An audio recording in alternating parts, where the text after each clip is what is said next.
For Courtenay-Alberni.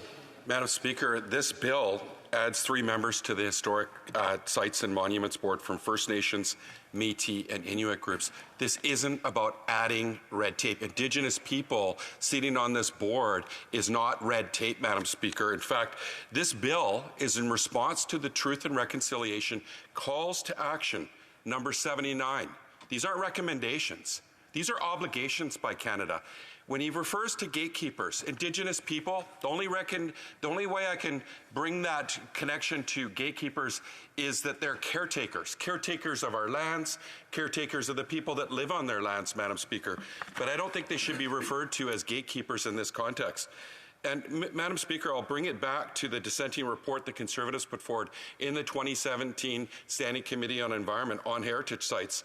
They agreed that in principle, with the report, but that they support Indigenous perspectives in regards to heritage sites.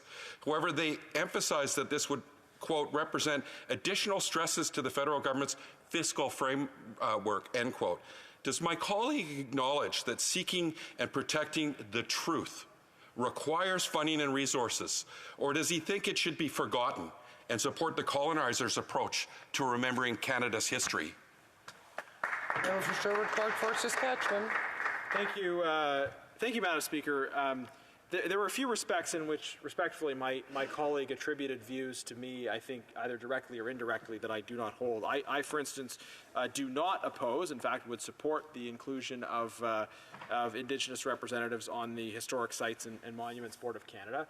I did make the point that the appointment process for those individuals remains one that the government is able to control, and I suggested that maybe when we talk about Indigenous representation on certain boards, we should think of ways of that appointment process to ensure that those individuals are in some way selected by the community. But I certainly agree with the principle of representation. I think the issue I have with this bill is not about powers that it gives to Indigenous communities. It's actually about powers that it gives to the minister. Is that the minister has extraordinary powers under this legislation around the designation of sites and setting regulations with respect to their use.